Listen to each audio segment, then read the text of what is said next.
Plus qu'un jour pour finir avec le mois de novembre 2016. Mesdames et messieurs, bonjour, bienvenue sur le plateau de Midi d'Afrique. Quelle joie d'être avec vous encore aujourd'hui, 12h chez nous. Bon appétit si vous êtes à table, que vous soyez partout en Afrique, au Gabon, au Cameroun, en Angola, au Cameroun. Bien, vous faites bien de nous suivre, mesdames et messieurs, et nous vous en remercions. Au menu de ce magazine, le pasteur Likré sera de la partie. Avec lui, bien, on sera enseigné dans la rubrique rectificative, une rubrique qui vous permet de rectifier vos différents comportements ici en tant qu'enfant de Dieu. Et pour finir, on sera avec les invités de la DCM dans Espace Annonce. Restons en très bonne compagnie de ce clip. À tout de suite avec la suite du programme.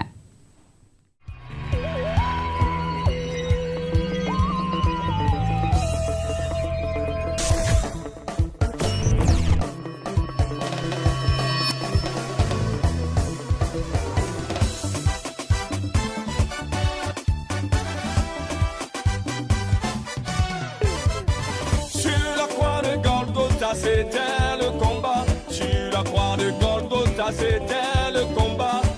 Quand Satan m'attaque, Jésus prend ma défense. Quand Satan m'attaque, Jésus prend ma défense. La gloire est à Dieu, ô Seigneur. Et à zéro, Jésus a gagné. La gloire est à Dieu, ô Seigneur.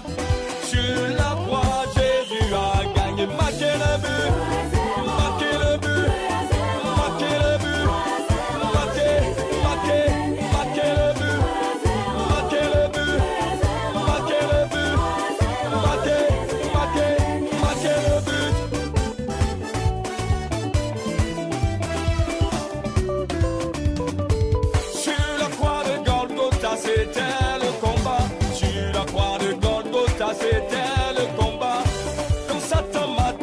Jésus prend ma défense.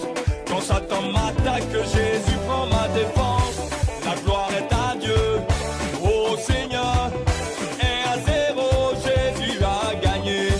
La gloire est à Dieu, ô Seigneur. Sur la croix, Jésus a gagné. Marquez le but, marquez le but.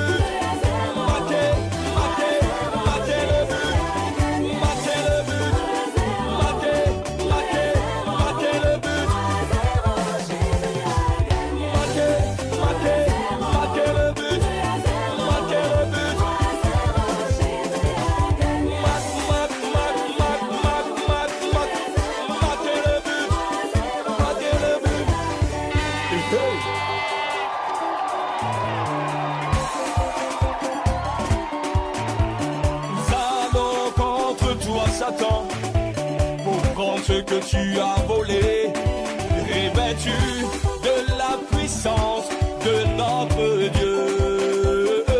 Nous allons contre toi, démon, hey, pour prendre ce que tu as volé, revêtu de la puissance de notre Dieu. Acclamez, acclamez, acclamez Jésus, acclamez, acclamez, acclamez Jésus, on acclame, on acclame, on acclame.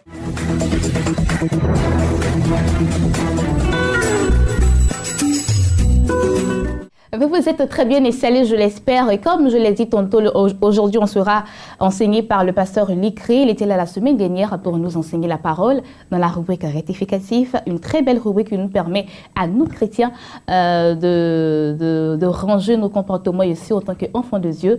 Aujourd'hui, on va se ressasser de ce qu'il nous a enseigné la semaine dernière. C'est parti avec cet élément vidéo.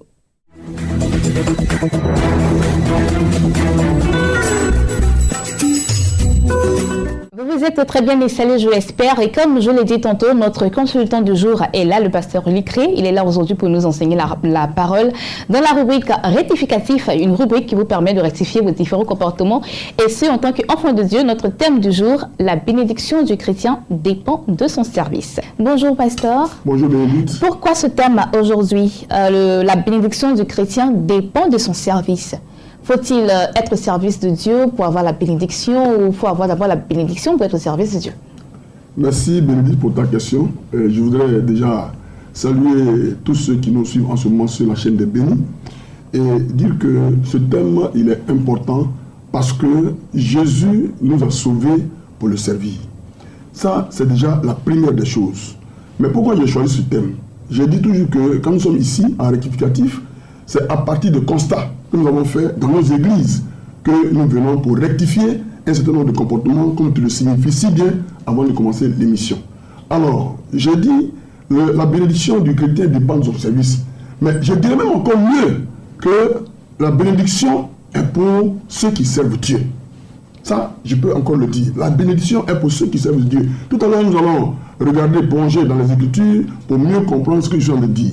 C'est-à-dire, quand nous venons à Christ, nous venons non pas seulement pour avoir des miracles, des guérisons, de tout ce que nous voulons, les bénédictions que nous recherchons, mais nous devons d'abord considérer le fait que Jésus nous a sauvés pour le servir. Et à ce niveau-là, il faut maintenant savoir ce que c'est que le serviteur. Quand on parle du serviteur, en général, les gens voient les pasteurs, ils voient les prophètes, ils voient les apôtres, ils voient les docteurs. Vous voyez, ils voient tous ceux-là même qui sont véritablement engagés et qui font le ministère de façon spéciale. Mais je dis bien, tous ceux qui ont accepté Jésus-Christ sont des serviteurs de Dieu. Ça, c'est important. Déjà, il faut que chacun le comprenne. Et ça, si nous le comprenons, alors chacun doit se mettre au service du Seigneur. Mais comment cela se fait pour se mettre au service du Seigneur? D'abord, pour se mettre au service du Seigneur, il faut savoir ce que ça veut dire. Être au service de quelqu'un, c'est être à sa disposition et faire sa volonté. C'est-à-dire, toutes les instructions qu'il te donne, tu dois les suivre et atteindre l'objectif qu'il veut atteindre avec toi. Déjà, il faut le comprendre. Alors, en tant que chrétien, qu'est-ce que nous devons faire pour servir Dieu? Je vais donner simplement l'exemple de Zacharie déjà, avant de rentrer dans les Écritures. Vous savez très bien que dans Luc chapitre 1, vous allez voir que Zacharie, il avait sa femme Élisabeth qui ne faisait pas d'enfant, elle était stérile, mais ça n'a pas empêché Zacharie de servir Dieu. Il était tout le temps dans le temple et il servait le parfum. Et Zacharie servait Dieu sans arrière-pensée. Et quand l'ange est venu, il lui a dit qu'à cette même heure, ta femme Élisabeth aura un enfant. Alors qu'il avait complètement oublié cette affaire d'enfant. Mais aujourd'hui, les gens cherchent enfants, ils viennent à l'église. Et c'est le mariage qui les intéresse, les miracles qui les intéressent. Mais est-ce qu'ils sont prêts à servir Dieu? Et c'est au moment où il servait Dieu, Zacharie, que Dieu lui a dit que sa femme va faire un enfant. Et quand il a voulu discuter avec l'ange, l'ange l'a rendu muet. Mais ce qui a été dit, c'est réalisé parce que c'est Dieu qui a parlé. Donc, Zacharie était au service. Et c'est pendant qu'il était au service qu'il a reçu cette bénédiction d'enfantement par rapport à sa femme Élisabeth. Et donc, Zacharie, aujourd'hui, c'est lui qui est le père de Jean-Baptiste, qui était le précurseur de Jésus-Christ de Nazareth. Donc, c'est vrai, quand on accepte le Seigneur, les gens ont entendu un certain évangile. On leur a dit que si vous acceptez Jésus-Christ, vous allez voyager. Si vous acceptez Jésus-Christ, vous aurez beaucoup d'argent. Si vous acceptez Jésus-Christ, vous allez vous marier. Si vous acceptez Jésus-Christ, il va vous guérir. Tout ça, c'est vrai. Mais en même temps, le Seigneur a dit dans sa parole, dans le livre de Matthieu, chapitre 6, à partir du verset 31 jusqu'au verset 33, il a dit que ne vous inquiétez de rien et ne vous dites pas qu'est-ce que nous allons manger, qu'est-ce que nous allons boire, car toutes ces choses, ce sont les païens qui les demandent. Votre Père sait que vous en avez besoin. Mais ce dont vous avez besoin, c'est le royaume et la justice de Dieu. D'accord. Donc, selon vous, comment mener à bien son service pour pouvoir avoir la bénédiction tant attendue? D'abord, voici ce que la Bible nous dit. Je prends Colossiens chapitre 3, le verset 23, verset 24. La Bible nous dit, tout ce que vous faites, faites-le de bon cœur, comme pour le Seigneur et non pour les hommes. Déjà, il faut travailler pour Dieu. Et, c'est-à-dire, en le faisant, ce n'est pas un homme qu'il faut voir. Il faut voir Dieu. Donc, comme pour le Seigneur et non pour les hommes. Et au verset 24, il nous dit, sachant que vous recevrez du Seigneur, il n'a pas dit d'un homme, vous recevez du Seigneur l'héritage pour récompense. Servez l'Éternel, servez Christ le Seigneur. Est-ce que tu comprends? Donc, il dit, sachant que vous recevez du Seigneur l'héritage pour récompense. Donc, ceux qui servent Dieu vont recevoir l'héritage pour récompense. Et il dit, servez Christ le Seigneur. Quand vous lisez Romains chapitre 12, le verset 1, 11, il dit également, servez le Seigneur Jésus-Christ. Donc, servez le Seigneur. Ça encore, c'est important. Maintenant, quand nous allons dans Ésaïe chapitre 54, au verset 17, il dit, toute âme forgée contre vous sera sans effet, et toute langue qui s'élèvera en justice contre vous sera condamné. Tel est l'héritage des serviteurs de Dieu. Donc la bénédiction est pour les serviteurs de Dieu.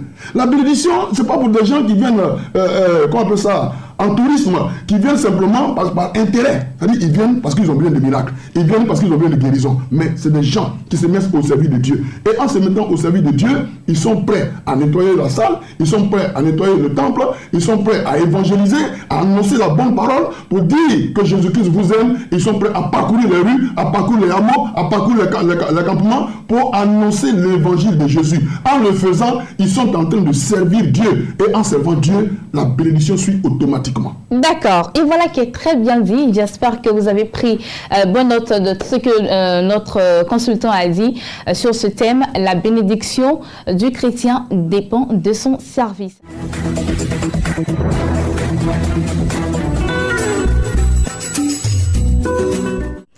Et voilà, c'était le résumé de rectificatif de la semaine dernière. J'espère que vous avez pris bonne note de tout ce que notre consultant du jour a donné comme conseil. À présent, nous partons avec Espace Annonce.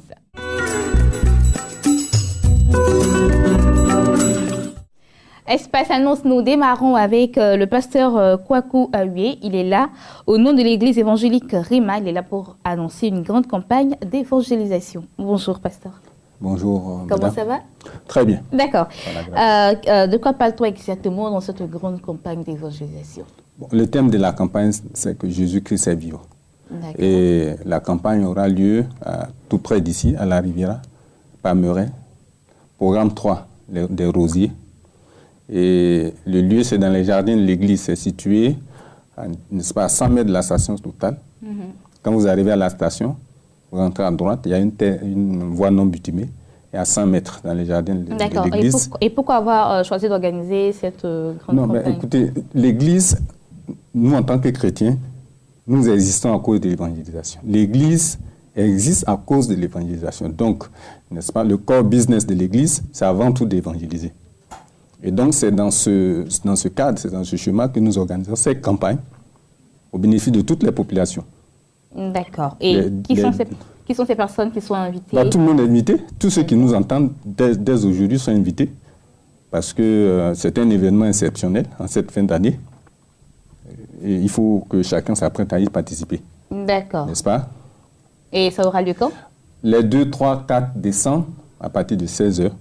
D'accord. Et nous organisons la campagne en partenariat avec la mission Ephrata, du pasteur, de l'apôtre Adetola. C'est lui qui est l'invité, c'est lui qui va intervenir pendant les 3 jours. Moi, je viendrai en appui. Et donc, voilà, nous voulons inviter tout le monde. Là où il y a des foules dans le nom de Jésus-Christ, il se produit toujours des signes, des miracles, des guérisons et des prodiges.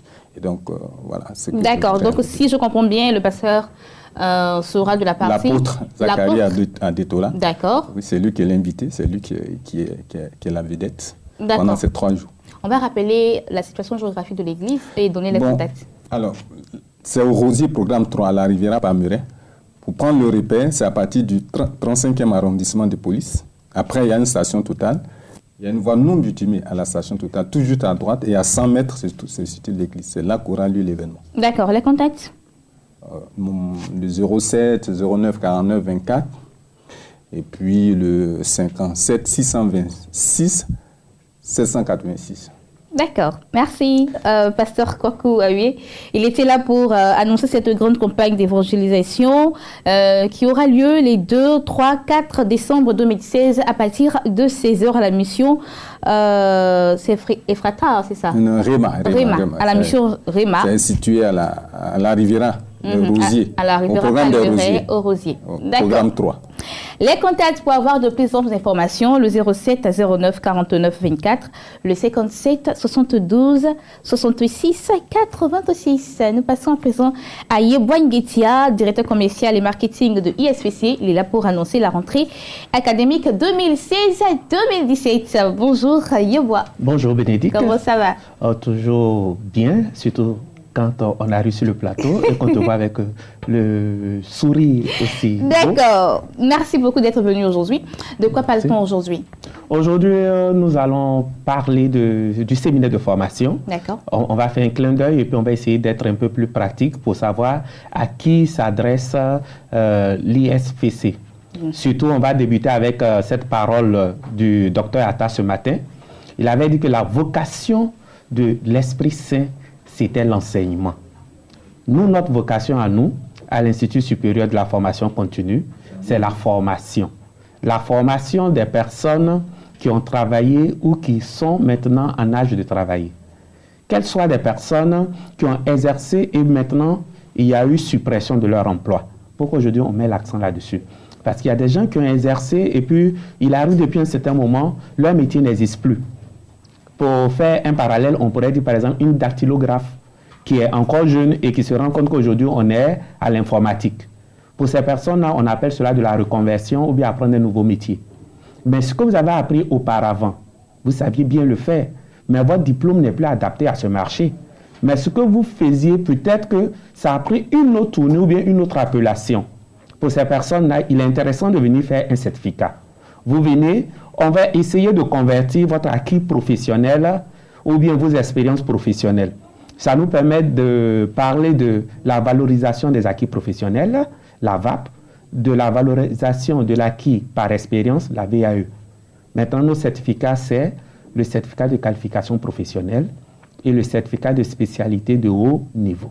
D'accord. Donc, avec tous ces diplômes-là, lorsqu'on les a entre les mains, ça veut dire qu'on a quelque chose de lourd et on peut utiliser ces diplômes pour avoir tout ce qu'on veut, comme boulot, comme expérience. Voilà. Au fait, comme nous sommes dans le monde francophone et latin, on sait que chez nous ici, pour évoluer, il faut dire que j'ai le diplôme. Donc, le parchemin, il est important. Donc, c'est dans ce cadre-là que lorsqu'on vient faire une formation, on a un parchemin qui est censé dire ce que nous pouvons faire. Sinon, ce n'est pas que c'est ce qui vous permet d'être automatiquement employable. Mais ça permet de dire, voilà ce que je sais faire. Et nous, on va essayer de faire ressortir en vous vos talents. C'est ce pourquoi nous travaillons sur le leadership. C'est ce pourquoi on travaille sur le charisme.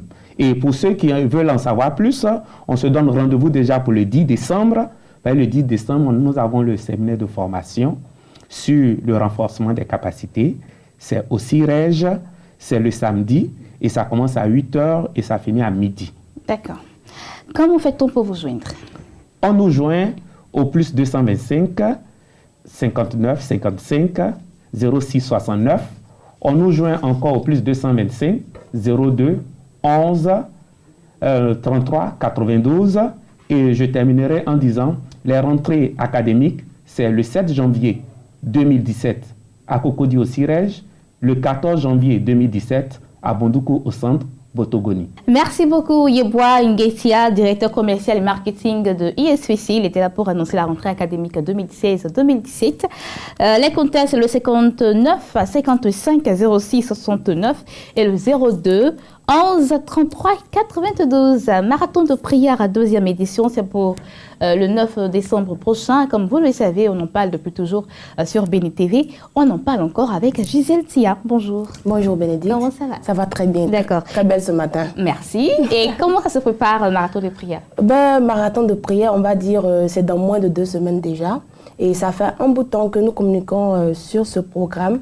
Et les téléphones ne font que sonner, sonner, sonner. C'est pour dire que le message est bien passé. Mais tant que le jour J n'est pas encore arrivé, nous continuerons de communiquer sur ce programme. Alors, cette fois-ci, c'est Benjavi qui accueille la 2e édition de Marathon de prière. La première édition se fait au Yopougon. Alors, j'aimerais dire que ce n'est pas une affaire de Benjaville seulement.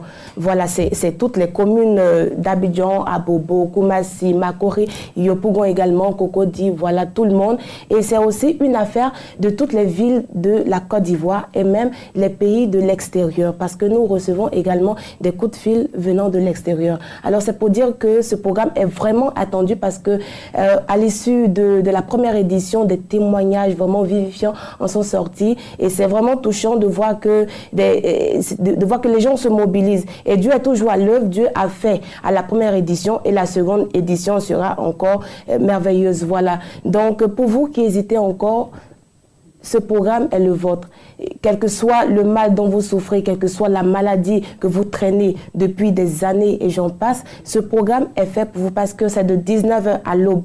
Généralement, les veillées, on les fait à partir de 22h, mais de 19h à l'aube parce que nous avons beaucoup de prières, beaucoup de sujets à adresser à Dieu. Et ce jour-là, nous allons mouiller maillot avec cette plénitude d'hommes de Dieu qui sera présente, des chantres également de renom. Donc, nous allons danser, nous allons prier et nous allons faire descendre la grâce de Dieu sur nos vies. Donc, ce n'est pas un moment à négliger, ce n'est pas un moment à rater parce que te faire raconter cet événement, franchement, je ne sais pas ce que tu pourras en recevoir, voilà. Donc, il faut tout faire pour être là. Et la particularité de cette seconde édition, c'est qu'il y a une grande tombola. C'est pour dire que les récompenses seront non seulement spirituelles, mais également en nature. Voilà, physiquement. Donc, récompense spirituelle, c'est quoi? Ce sont les réponses à nos prières que nous allons recevoir le jour de la veillée. Et les récompenses en nature, c'est justement les lots que nous allons offrir lors de la grande tombola qui sera organisée. Et je précise que la tombola se fera le jour même. Voilà, c'est pas... Le tirage. Le tirage, voilà. Le tirage se fera le jour même, c'est pas après la veillée, mais sur le jour de la veillée. Alors, pour avoir un lot, il faut avoir bien sûr un numéro et pour avoir un numéro, il faut s'acheter un ticket qui coûte simplement 2000 francs, la modeste somme de 2000 francs. Et il y aura beaucoup de lots, mais les super lots, ce sont des écrans plasma et des décodeurs de sorte à permettre aux téléspectateurs de rester connectés sur la chaîne des bénis et de continuer à être bénis et encore bénis. Que Dieu vous bénisse. Les contacts? Voilà. Alors, donc, pour avoir un ticket, il faut forcément appeler. Alors, c'est le 46 00 77 42 ou le 47 14 83 70. Je reprends rapidement. 46 00 77 42 ou le 47 14 83 70. Merci, Bénédicte. Merci, Gisèle Thiaye, voilà, qui est très bien dit. J'espère que vous serez nombreux à ce programme pour le 9 décembre prochain. Eh bien, vous pouvez repartir avec des lots, comme Gisèle l'a si bien dit, vous pouvez repartir avec des écrans plasma, avec des décodeurs. Moi, je vous souhaite beaucoup de pleines choses et j'espère que ce programme va vous apporter ce que vous n'avez pas vu tout au long de cette année 2016. J'ai été très heureuse d'être avec vous en ce jour. Rendez-vous demain, 2h GMT. N'oubliez pas, vous pouvez aussi nous voir sur notre site internet www.beni.tv et que l'Éternel vous bénisse. Bon appétit si vous êtes toujours à table. Nyaka, nyaka. Qui est Dieu? Si ce n'est Jésus-Christ de Nazareth. Levez-vous pour danser à sa gloire. Tout le monde en position de nyaka.